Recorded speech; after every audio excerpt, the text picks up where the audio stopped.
What's going on, guys? So I shot a video about my experiences dating as an introvert. This is a follow-up to that, and in this video I'm going to break down some of the biggest mistakes that I feel that I made. I hope these mistakes will feel relatable, but most of all I hope me articulating these mistakes and you hearing them will be really powerful in helping you make some positive changes to your dating life. Mistake number one was thinking that confidence would come from alcohol or confidence would come from drugs. I say this one from first-hand experience, and I'm going to tell you about a common cycle that really played out a lot in my dating life between the ages of about 18 all the way through to about 21, 22. So I'd be out for drinks with my friends, and I'd see women that I wanted to approach. I'd look at the drink in my hand and I'd think, right, I'll just finish this, get some confidence in me, then I'll go over and I'll start the conversation. I'd have that drink, I didn't have the confidence, so I'd think, okay, let's have another drink. I'd have another drink, still wouldn't have the confidence. Then I'd look at my watch and I'd say to myself, right, at 9 p.m, I'm gonna go over and I'm gonna start a conversation with this woman. 9 p.m. would come and I hadn't plucked up the confidence to do it then, and no conversation was started. I tell you this because this is one of the more damaging ones I think introverts do. We look around, we feel a little bit excluded from the social energy because we can't tap into it, because we don't respond well to the dopamine, and we think that really we need to put something external into us in order to bring us into the social energy and in order to get us really ready to approach. I don't think it works like that, and I think if anything, putting alcohol into our system tends to bring out the anxiety that we're already feeling. I think if we're in a confident place and we're just drinking with our friends, alcohol is good. Alcohol can be a really powerful social lubricant. But I think when we've got the anxiety and we're really putting a lot of pressure on ourselves to make an approach or to start a conversation with a woman, it just brings out that anxiety even more and brings it to the surface. I think it's the same with drugs. I know a lot of guys have used drugs thinking that it's going to bring them out, and that taking a particular powder is also going to bring them out and bring their energy level up and really power them up to the next level. But it may do that, but all it will really do will be the same thing. The anxiety that they will feel will just pound more, and their heartbeat will just pound more, and they're more likely to clam up and they're less likely to do the approach. There's nothing that you can put into yourself that's really going to externally bring you out of yourself. And I think it really comes back to two things. Firstly, reflecting and saying that maybe you're not in the right social situation to meet the type of people that you want to meet, but also really reflecting on what true confidence means. And true confidence obviously comes from an internal place and not an external thing that you're putting into yourself. So whenever I'm coaching an introverted guy, that's what we focus on. We focus on bringing out that exterior confidence and looking at how we can project that and put that into the world. Mistake number two is hoping that our extroverted friends are really going to bring us out of ourselves and make it even easier to talk to women. Again, this is something that I had first-hand experience of. When I used to go out a lot, and when I was really at that more sociable period in my life where I wanted to approach women on nights out and approach women in bars, I used to have a particular group of friends that I'd spend a lot of time with. And I would probably argue that I was quite comfortably the most introverted of all of us. And I used to look at the guys that I was with and think, right, I'll let them make the approach, then I'll join in the conversation from there. Or I'd look at them and I'd think, let's see what they do, and then let's go and replicate it and do it myself. Big mistake. I can completely see why I thought that would work, but my experiences were actually pretty negative. They were pretty negative really for two reasons. Firstly, the types of women that they were approaching were the types of women that would be drawn to that more outspoken, more brash type of guy, which was never going to be me. And if you're watching this video, it's never likely to be you. So you're entering into conversations with these women, and they may be physically attracted to you, and they may look at you and actually find you the more attractive one of the group. But you're not going to gel, you're not going to click, and then quickly they'll divert their attention to one of the louder ones in the group. And that for your confidence can actually be quite damaging, because it feels like a little bit of a rejection, and it feels like again it's a level that you can't get up to, and it feels like again you're just not good enough. The other reason why it's really bad to rely on your more extroverted friends too is you're going to be taking on and you're going to be looking at skill sets which aren't a good match to you. So you may be able to replicate it, you may be able to do what they do, but when you're doing it, it won't feel easy, it won't feel natural, and it will actually just feel completely like something that's not real or not authentic to you. Again, another fatal mistake, because it's not going to aid your success. And it means that maybe these will be your earlier experiences of approaching women, maybe it will even be some of the first times that you've done it.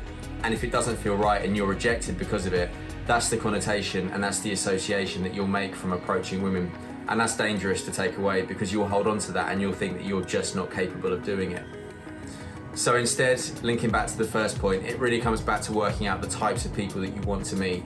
It comes out of working on what your skill sets are, and little bit of a hint, if you're an introvert, it's going to be building rapport, and it's going to be building rapport in quiet situations. So again, we come back to the idea of avoiding louder places. We come to the idea of avoiding places where you're going to be forced to be something that you're not, and really just looking at situations and times where you feel comfortable and ways that it feels really easy to express yourself. Mistake number 3, defining yourself as an introvert and looking at past experiences to measure up and decide what it really means to be one. So cast your mind back when you were at school. Popularity at school for a guy really comes down to 3 things: how confident you are, how good you are with women, and how good you are at sport. The issue with all 3 of those things will really lean into self-expression. And all 3 of those things leaning into self-expression will be much easier for an extrovert, even playing sport. So what that means is a lot of introverted guys, when they're at school, they feel a little bit like an outsider. They feel a little bit like they're not good enough, and they feel like they're never quite going to make it into that popular group. So they internalize that. They get older, they get into adult life, and they still see themselves as this outsider that can't quite break in. They still see themselves as inferior to the more extroverted, louder guys. And again, I've got personal experience of this. This is something that I've done in my dating life. This is something that I've done in my working life. But it's also something that's probably really easy to change just by thinking about yourself in a different way. The problem too, guys identify themselves as introverted, and I think a lot of them, as a coping mechanism, will say, I'm an introverted guy, I like being an introverted guy, I'm going to spend time away from people. It makes sense. You're taking yourself away from situations that probably felt uncomfortable due to triggering experiences that you've had in your past. But by doing so, you're missing out on a wealth of experiences, and you're really stopping yourself expressing yourself as you get older. The best way to do this, and the most powerful way to do this as an introvert, is to find what you feel good doing, and then express yourself doing it more and more. And then when you start doing that, and you start realizing that people don't see you as that introvert, people see you as being really good at what you're expressing yourself doing, it's really powerful, and you'll start thinking of yourself in a completely different way. So lose that narrative. Stop calling yourself an introvert and think about all the other things that you've got which can make a powerful difference. Mistake number 4 is spending more time in isolation, and spending more of that time in isolation watching porn. I think a lot of guys make this mistake, extroverts included, but I think because introverts spend more time alone, it really raises the chances of them doing this. More porn leads to more objectification of women. More objectification of women makes it much harder to relate to women in the real world. And if you're an introverted guy, this can be a real struggle, because this is going to be something that you find even harder to do. So think about it like this too. Watching a lot of porn means that your levels of self-objectification also get a lot higher. And if you're an introverted guy who's already decided that in some aspects of life they're not good enough, and you pitch yourself up against, guys from the real world, guys that you see out and about, maybe male sports stars, maybe male celebrities, and then you're throwing male porn stars in that, it's just another area where you'll challenge yourself, and another area where your identity may not feel good enough. So instead, what I would really recommend you do, minimalize the amount of porn that you watch, and instead take a little bit of ownership back. Decide what values, decide what traits, decide what qualities you really want to find in a potential partner. Then, when you're out and about and you eventually can meet someone who has those potential traits, make sure that you can relate to her so you stand the best stead of really gelling and really connecting in the way that you know that you're capable of. As an introvert, you're going to be fantastic at building rapport. And what we don't want is high amounts of porn to make that harder because you objectify people more and more. Instead, I want you to go out, feel ready to speak to and ready to relate to women using those rapport skills that I know you've got.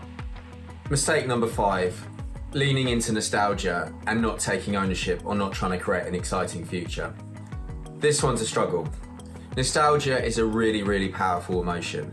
And nostalgia can actually be a really, really comforting and quite uplifting emotion to have at certain points. But the problem with nostalgia is it puts you in a position where you're reflecting back. And you reflect back so strongly that you're often trying to use those initial reflections to shape your future. So you take a nostalgic memory and you try and recreate it again.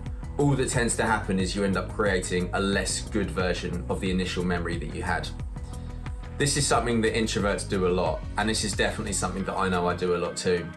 Because you're spending more time on your own, because you're spending more time reflecting and looking back at positive experiences, you get caught up in that and you don't think about what you want for yourself.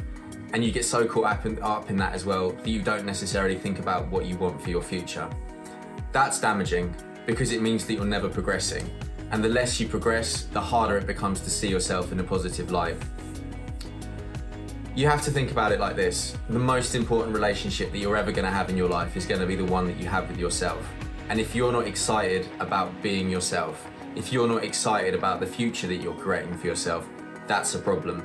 So you need to change that. You need to take your mindset off the past. You need to take your mindset off the comforts that you've got from the past and instead start to think about the future that you're capable and you know you can create for yourself deep down.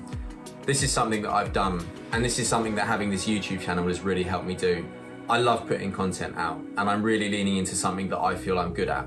And by doing that, it's allowing me to focus firstly on who I am in an exciting moment in the present, but it's also allowing me to look forward to the exciting things that I can do in the future. And I would want exactly the same for you. So thank you so much for watching this video, and I honestly hope you've taken something out of this which can really have a profound impact on your life. These are all changes that I've done, and if I look at myself 5 to 10 years ago versus the person that I am now, I am so much happier, and I feel like I've developed so much more. So I want the same for every single person that's watched this video. If you've really liked it, please can I ask you to click like and subscribe down below. If you've really liked it and you think that there's potentially something else that you'd like to explore with me, I am now offering one-on-one coaching at the website also down below. And if I could also ask you to follow my Instagram as well, I'll put my handle down below. But thank you so much for watching, and I love putting out content like this for you.